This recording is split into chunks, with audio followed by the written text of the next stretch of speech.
Hello, our friends, Evolutionary Energy Arts family. Hello there. Welcome back, everybody. We hope everybody is doing okay. We're just double checking, make sure computer is working. Yes, because they have a way of, whenever we do a really good show, they have a way of shutting that off. Even when we maybe miss the mark a little bit, which, yeah. Hey, we're human. We are very human. Yeah, everybody is fallible. Everybody has their ups and downs, biorhythms, right? Biorhythms, gotta appreciate them. So we have a historic blizzard blasting China. So you have centuries, more than a century, going back to 1905. You have records falling. This is a major, major storm, and the area that's hitting as well is a major agricultural area. As you see, 58,000 agricultural facilities in northeast China's Liaoning area is affected by these snowstorms. Wouldn't you know it? Again, everything that seems to be going on the planet is all affecting the supply chain. Well, imagine that. That just seems so coincidental. Yeah. So, we had seen China say, secure fuel, secure power, resources at any cost. And then, I didn't pick it out for this particular video, but you have a real estate giant in China that's gone belly up. And could affect the whole global economy. We know we're getting close to that quote unquote great reset. Yeah. We know we're coming towards that. And of course, so many are hoping for the absolution of debt because, face it, there's record debt. And there's article after article. You can see headlines that say, we've never been in more debt than now. And of course, I remember when people thought it was an atrocity when the debt of the U.S. went over, that trillion mark, and now it's just, it's just kind of ignored, sort of, Yeah. But yet, what we're seeing going on here is part of the breaking down of the old, and of course, we want to replace it with a more freer, fairer system. And, as we've said so many times, it's really curious that since this whole perfect storm has developed, which to me, I could go back to, again, the eclipse in 2017. Remember, the X marks the spot, 2 eclipses that put a big X right on the U.S. and they intersect right at the New Madrid. That's where they intersect, right at the New Madrid, which is a major fault line. And, people could say it's God showing God's will that, this is the destruction of Babylon the Great. And as we've shared, this playbook is an old one that keeps getting, rehashed time and time and time again. Think back to these different civilizations that we've heard of, and then so many we haven't heard of either. We've heard of Lemuria, Mu, Atlantis. What were they really, really like? I don't think that what we get satisfies as far as, the official explanations of things. No, not hardly at all. In fact, we are given our explanations at a very early age.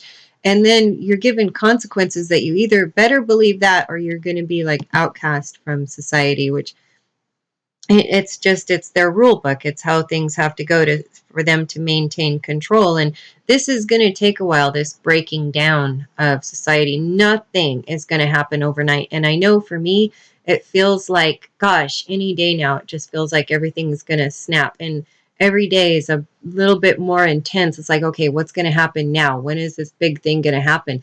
But like Mike always says, this is like a marathon. We're in a marathon. It's going to take a while. It's an absolute marathon, but they're pulling for us from above. And there are so many benevolent beings that are just itching to help us as much as they can. And they are in many cases.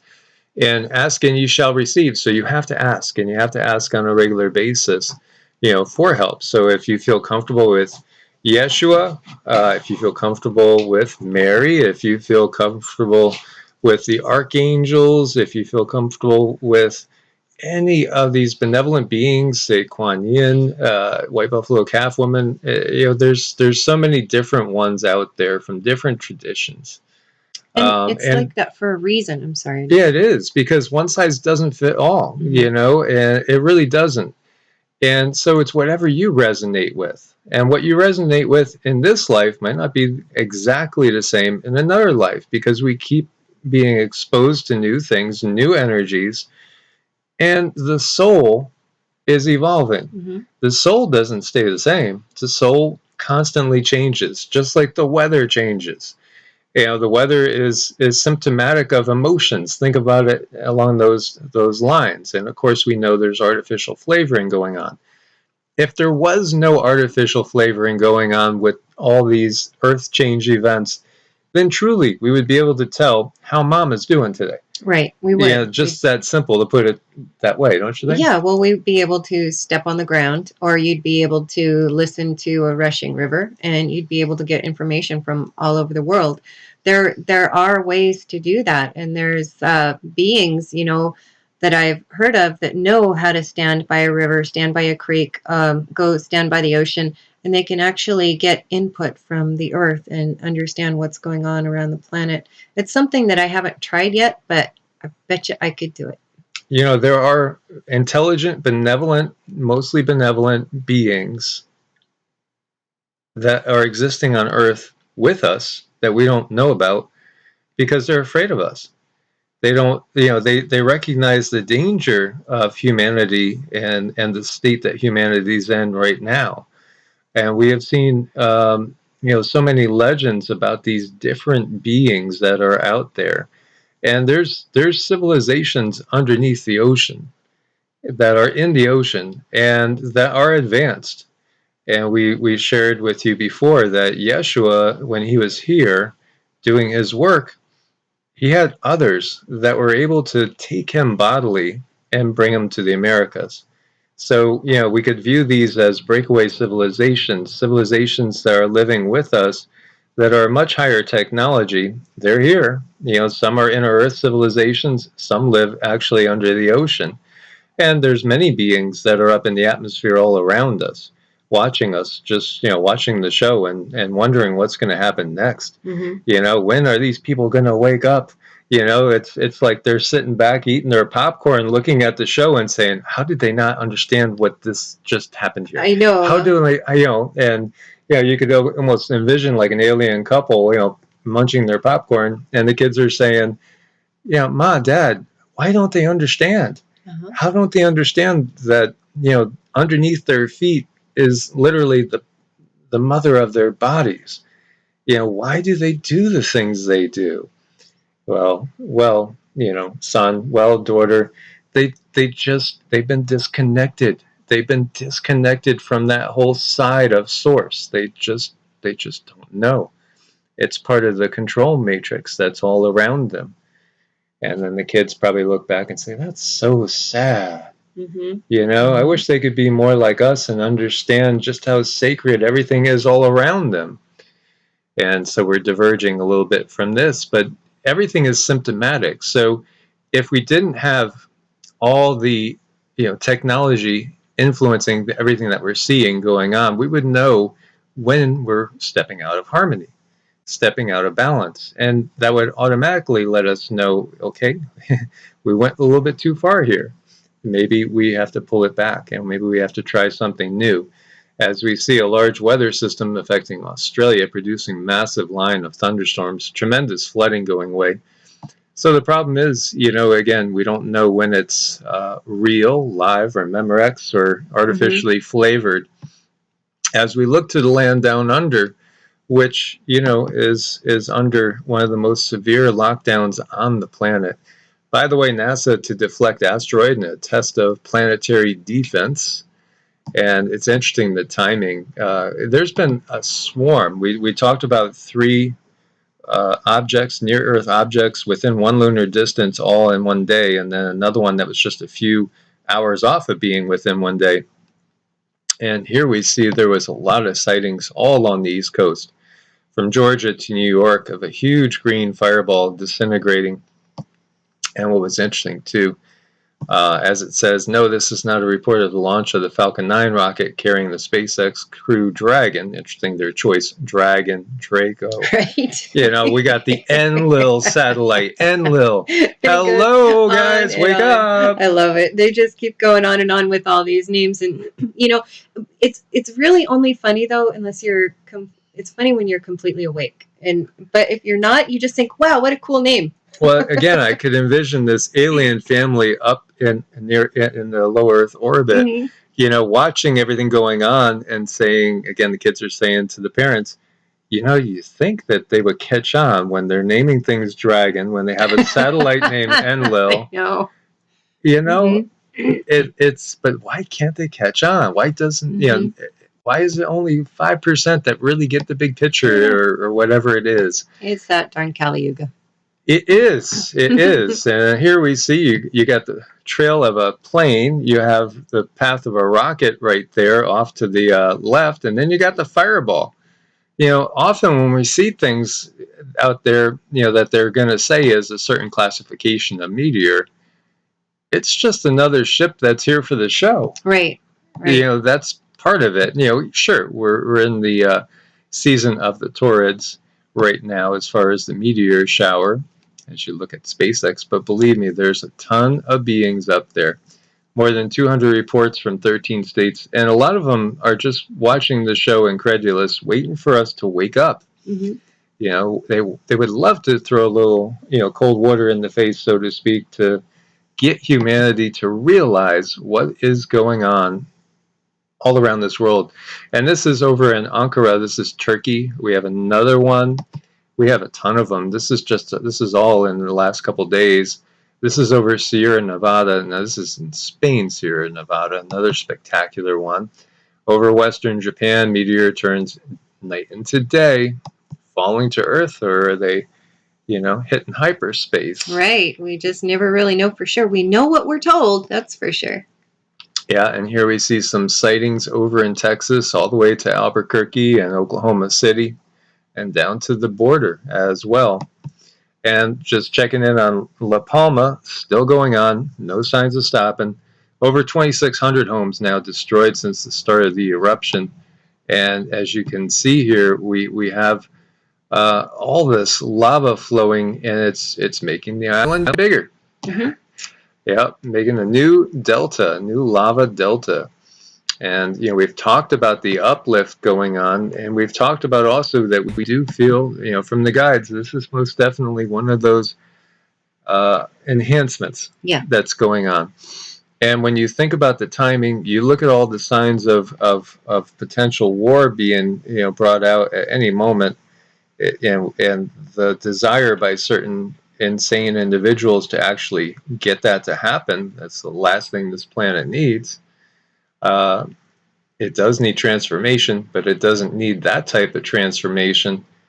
And they're trying to make it happen. And many people, myself included, have had these visions of when it does happen, there being something very, very large, perhaps on both coasts around the same time. And then, you know, that's always clicked to me to be something with Cascadia, perhaps triggering the San Andreas.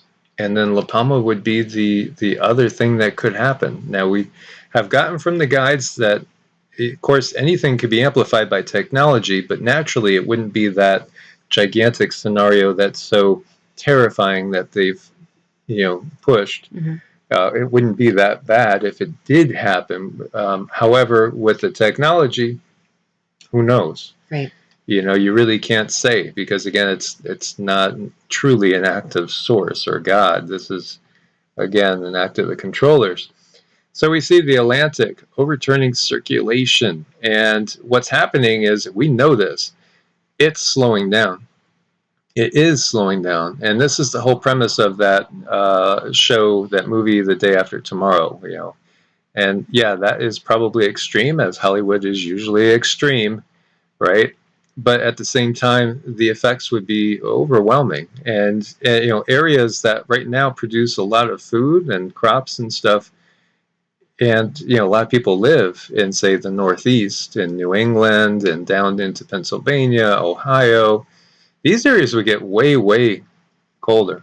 Yeah. Way colder. And of course, same thing for Europe. Europe would be so much colder, especially the northern tier, without the circulation bringing that warm, nice Gulf water up into those areas. Without that, the world would change, literally almost overnight. And so it is in the process. It's dwindling. And, this next article is talking about the changing ocean currents that are driving the extreme winter weather. Slower ocean circulation as the result, they're blaming it on carbon emissions, could intensify extreme cold weather in the U.S. And then, of course, we're looking at this snowy picture here, which is actually very close to us. This is in East Texas. And, of course, we had that big, huge crisis last February. And as I'm saying this, to me, it seems like it's another day in the beautiful 70s, nice and warm. And boy, loving the weather around here. Now, of course, they could flick the switches, start playing their musical instruments, with strings, not guitars, but harps. Yes. Yeah. Play the harps. And everything can change just like that. It sure can, and that's unfortunate. But we have to live in that reality and live in that understanding that we need to be ready for change. Many people have talked about, the negative, like when we're talking blood types, where does, the rhesus negative blood type come from? Because, there is this missing component. It's fascinating that there is this missing component, and we know there's tinkering. If you look to the second chromosome, it looks like it's fused. It doesn't look like it's a naturally occurring thing. And then, of course, we look at the Sumerian legends, and there you go. And as what we have gotten is, yes, our DNA has been tampered with and rewritten in order to limit the capabilities of this vehicle. Because, again, we are souls. We are eternal beings. This is just a vehicle for this experience. But the vehicle has been modified. It's kind of like they took your Ferrari and put California emissions on it. This is kind of like what they did. They're going to cap out your Ferrari so it can't go any faster than maybe 75. Yeah, that seems about right. Yeah, I mean, that's basically what they're doing with us, and also with the fuel that they're, giving us. Your Ferrari might not like ethanol. Well, I know. It's going to get ethanol. Yeah, and, then they tempt it with Twinkies and stuff. It's awful. Yes, it is. And here you see a screen of 250,000, 250,000 species reveals tweaks to genetic code. Massive screen of bacterial and archaeal genomes revealed 5 previously unknown instances where organisms use an alternate code to translate genetic blueprints into proteins. And again, if you go down to the end and you read all this, well, just this one line will tell you. In the paper, scientists report screening the genomes of more than 250,000 different species and finding, again, there's branches in evolutionary history that haven't been fully explained. They got no explanation for it. They're not sure what's happening.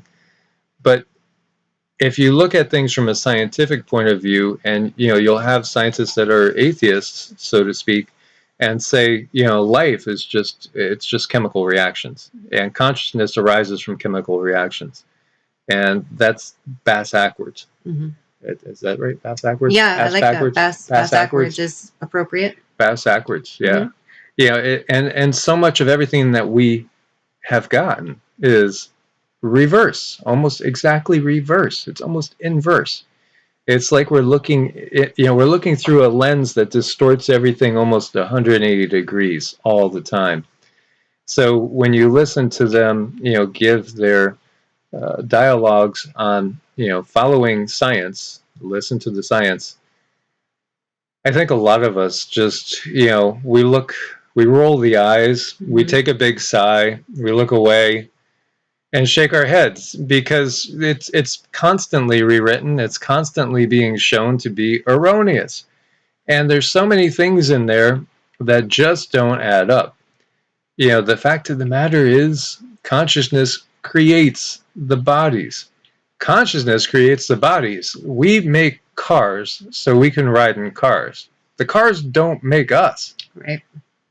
You know, think about that analogy for a moment. Because science is telling you, well, you know, they're basically giving you that line of reasoning as if, you know, your car made you, your house made you. It's the opposite way around. But leave it to science though, because look at all the other wonderful stuff that they've told us, and we bought it because we didn't know any better. We grew up in a space where people just trusted what they were hearing. So I think they just assumed that we're going to keep trusting them and just believing them. So the point I'm getting to is when you see these things that you can't explain, these tweaks to genetic code that you can't explain biologically, it's because the programming comes from a higher density. The programmers are not here in 3D. The programmers are way up in the higher densities. When you get up to like 7D and above, then you're talking about architects of creation, so to speak. And what gets rewritten there, you can't see it, so to speak, here, but you'll feel the effect. The effect will transpire on this plane. It just has to work its way down through the densities. When we send our prayers up to beings, and you can look at your prayers as petitions, you're asking for help from somebody that's in a position that can help. And whether, again, if you were walking home, from a movie with a friend, and all of a sudden a gang of 5 people attack you, and your friend is grabbed. Now you're not Jean-Claude Van Damme, you're not an MMA star, so you're not going to be able to do it yourself. You see a policeman down in the corner a little ways, but there's so much noise that he can't hear you. So you start running towards the policeman for help, screaming, "Officer, officer, come and help us, please." It's the same thing with our prayers, and our petitions. We're sending them up to beings that might be residing on 5th density, 6th density, 7th density. They could take those because those beings up in those higher densities respect free will. They wouldn't go against our will. They wouldn't intervene unless we asked. And then there's only so much they can do because there is a lag from the energy up there to manifest down here. Now, again, we are in basically a realm which is heavy, thick, viscous. Think of us as existing in a mud bog, in basically a lava pit, or quicksand, where it's it's tough to move from one spot to the other. It takes a lot of energy. It takes time.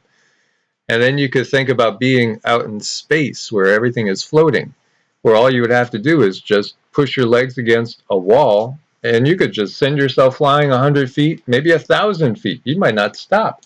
I always felt like it was more like being in water. Yeah. Maybe a little bit funner, lighter. Mm-hmm. Mm-hmm. So to speak, it takes time, but we have to ask. We have to ask because the benevolent beings, they're going to help if we ask. And again, everything takes time to manifest back down. And as we've shared with you guys, when we give them energy that's heart-centered and love-centered, they'll take it, amplify it, send it back to us. There was a rendition. Many of you have probably read the book, The Celestine Prophecy, and all. Maybe some have read all the books that came after that. But there was a scene of this gentleman at a campfire with a little girl who's an orphan, and it was a good illustration of sending energy back and forth of a positive nature, heart-centered love, true, unconditional love that doesn't have any motivation behind it for, selfish things. And it just amplifies when we do these random acts of kindness and all. That brings these benevolent beings in. When you do something for somebody and you're not necessarily looking for something in return, they notice that because that's the path back to source. And when they see that, they will bless you and they will help you. They will look to help you. They'll look to opportunities to help you. And thus, like when you do energy work, you accrue guides. Like when Cindy and I met, she said I had like 33 guides with us. An interesting number, by the way. And at times it can go much higher as we're working on many people. It's the same thing. There's been healers out there that have been said to have hundreds of guides with them, literally because these beings just want to help. They recognize where we are. We've been in the heart of the Kali Yuga, and this dark age is an age of the exact opposite of compassion, love, understanding, and unity. But we are going to leave it, and we have basically one foot in the air ready to be planted in the next stage, which is going to be, in comparison, just a beautiful thing. Mm-hmm. Right. But we have to walk through this other stuff, and appreciate it for what it is. Appreciate and understand that all these experiences are for our soul growth. And remember that things aren't necessarily happening to you, but they're happening for you. That's something that I constantly get to remind myself of. Stay on the positive side of things, and that's even proven to help with your health. If you are thinking of things in a very positive way, that can keep you from getting a cold. It can keep you from getting some other nasty things that life might have to throw your way. So just keep that in mind. Is always look for the positive. Always, always, always. So, the answer to the question, what's the purpose of life in itself? The answer is to be basically co-creators with Source. That's the simple answer.